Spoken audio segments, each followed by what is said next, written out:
Assalamualaikum warahmatullahi wabarakatuh. Bagaimana kabarnya hari ini, siswa dan siswiku yang saya cintai dan saya sayangi? Semoga selalu dalam keadaan sehat walafiat dan selalu dalam lindungan Allah Subhanahu wa Ta'ala. Baik, pada kesempatan pagi hari ini, kita akan melaksanakan proses pembelajaran walaupun melalui media daring, walaupun kita tidak melalui tatap muka. Nah, kita melakukan media pembelajaran pada hari ini tentang zakat. Apa itu zakat? Nah, mungkin ada yang pernah mendengar kata zakat. Zakat adalah harta tertentu yang dikeluarkan apabila telah mencapai syarat yang diatur sesuai aturan agama, dikeluarkan kepada 8 asnaf penerima zakat atau 8 golongan penerima zakat. Zakat dari segi bahasa berarti bersih. Kemudian suci, subur, berkat, dan berkembang. Nah, zakat ini berasal dari segi bahasa berarti bersih, suci, subur, berkat, dan berkembang. Nah, zakat ini sehingga membuat harta kita bisa menjadi sehat.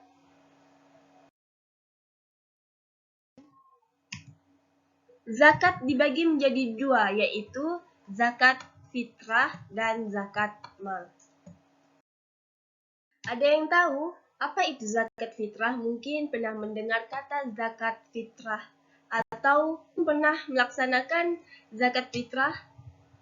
Nah, zakat fitrah ini adalah zakat yang harus dibayarkan bagi seorang muslim yang sudah mampu untuk menunaikannya. Zakat fitrah merupakan zakat yang wajib dikeluarkan 1 kali dalam setahun.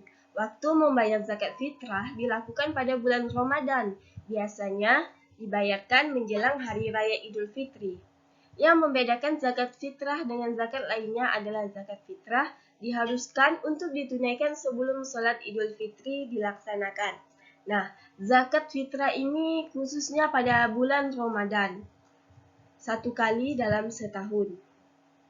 Jadi, zakat fitrah ini yang paling baik itu dilakukan menjelang Hari Raya Idul Fitri.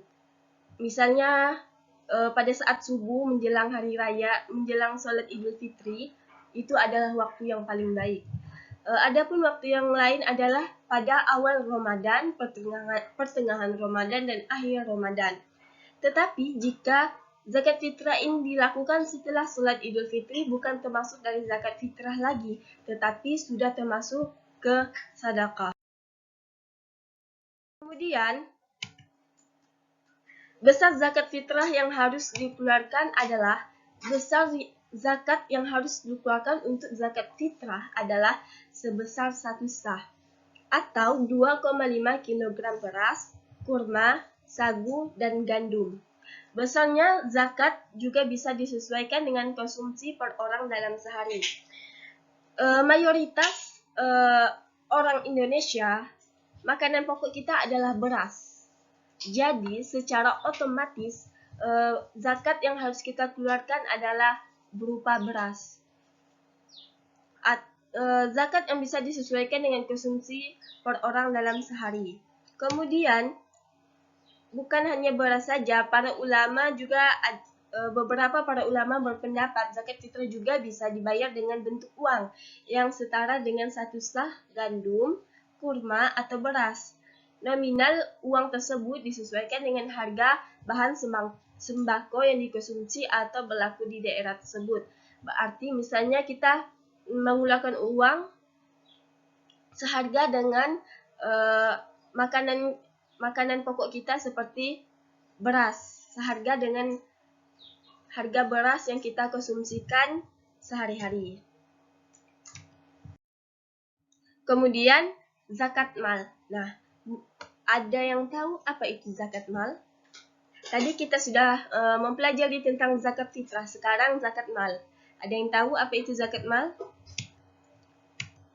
Zakat mal atau harta adalah zakat penghasilan seperti hasil pertanian, hasil pertambangan, hasil laut, hasil perniagaan, hasil ternak, hasil temuan emas dan perak.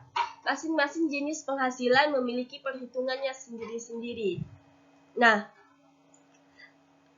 hasil pertanian seperti hasil tumbuh-tumbuhan, hasil biji-bijian, kemudian umbi-umbian, sayur mayur, kemudian buah-buahan, tanaman hias, rumput-rumputan, dedaun yang bernilai ekonomis. Kemudian hasil pertambangan.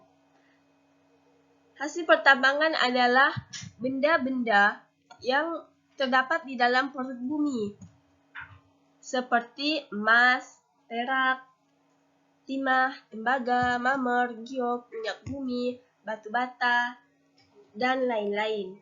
Kemudian hasil laut. Hasil laut adalah seperti mutiara, ambar, marjan. Kemudian hasil perniagaan. Nah, hasil perniagaan ini adalah semua yang diperuntukkan untuk diperjualbelikan dalam berbagai jenisnya, baik berupa barang seperti alat-alat, pakaian, makanan, perhiasan, dan lain-lain. Biasanya perniagaan tersebut diusahakan secara perorangan atau perserikatan seperti CV, PT, koperasi, dan sebagainya. Kemudian hasil ternak.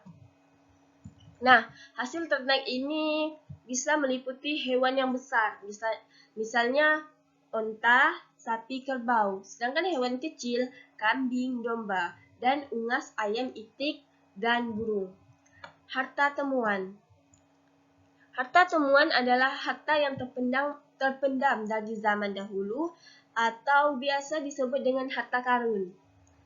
Termasuk di dalamnya harta yang ditemukan dan tidak ada yang mengaku sebagai pemiliknya. Kemudian emas dan perak. Nah, emas dan perak adalah logam mulia yang selain merupakan tambang elok juga sering dijadikan perhiasan. Emas dan perak juga dijadikan mata uang yang berlaku dari waktu ke waktu. Islam memandang emas dan perak sebagai harta yang potensial berkembang. Oleh karena syarak mewajibkan zakat atas keduanya baik berupa uang, leburan logam, bejana, souvenir, ukiran, atau yang lain. Kemudian, dari masing-masing jenis penghasilan memiliki perhitungannya beda-beda atau masing-masing. Kemudian, syarat wajib zakat mal. Syarat dikenakan zakat atas hartanya diantaranya adalah zakat tersebut merupakan barang halal dan diperoleh dengan cara yang halal, bukan dengan cara yang haram. Yang kedua, zakat tersebut dimiliki penuh oleh pemiliknya, yaitu zakat tersebut berada dalam kontrol dan kekuasaan secara penuh dan dapat diambil manfaatnya secara penuh. Harta tersebut didapatkan melalui proses pemilikan yang dibenarkan menurut syariat Islam, seperti usaha, warisan, pemberian negara atau orang lain dan cara-cara yang sah. Yang ketiga, harta tersebut merupakan harta yang dapat berkembang. Harta yang dapat berkembang adalah harta tersebut dapat bertambah atau berkembang bila diusahakan atau mempunyai potensi untuk berkembang. Harta tersebut mencapai nishab sesuai jenis hartanya. Maksudnya adalah harta tersebut telah mencapai jumlah tertentu sesuai dengan ketetapan syarak, sedangkan harta yang tidak sampai nishab terbebas dari zakat. Kemudian harta tersebut melewati haul pemilik harta. Maksudnya adalah bahwa pemilik harta tersebut sudah berlalu 1 tahun. Persyaratan ini hanya berlaku bagi ternak, harta simpanan dan perniagaan, sedangkan hasil pertanian, buah-buahan, dan rikas atau barang temuan tidak ada syarat haul, dan memiliki hutang jangka pendek yang harus dilunasi. Maksudnya adalah orang yang mempunyai hutang sebesar atau mengurangi senisabnya yang harus dibayar pada waktu yang sama. Dengan waktu mengeluarkan zakat, maka harta tersebut terbebas dari zakat. Kemudian pemilik harta tidak memiliki hutang jangka pendek yang harus dilunasi. Perhitungan zakat mal, perhitungan besaran zakat mal adalah dengan mengalihkan jumlah harta dengan 2,5%.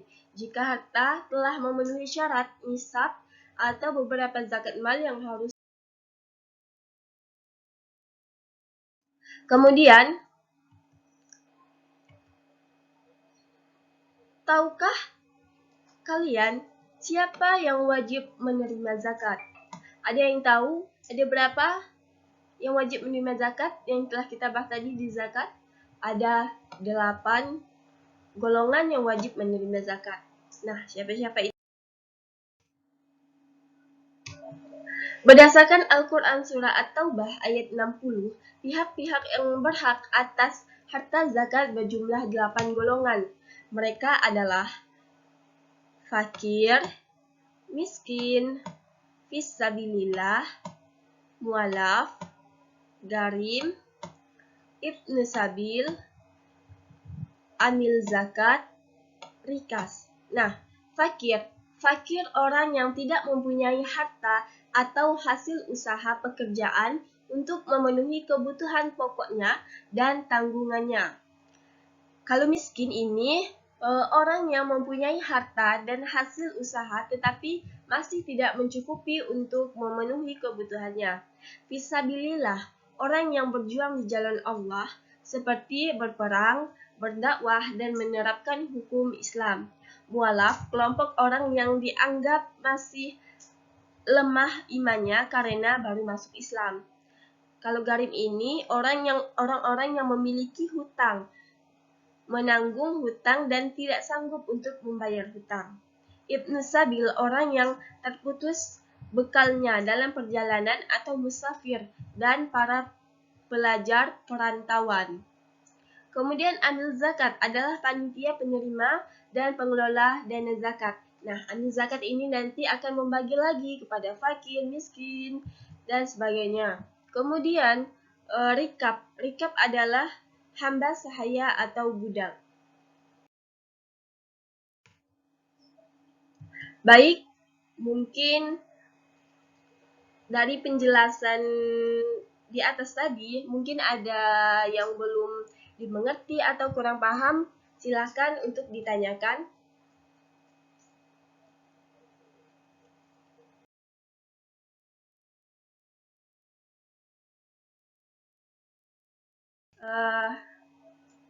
Waktunya sudah selesai.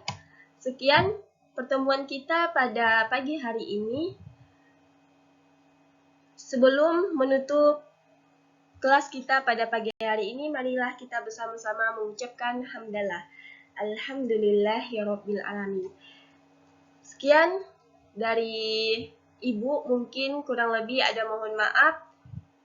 Wabillahi taufik wal hidayah. Wassalamualaikum warahmatullahi wabarakatuh.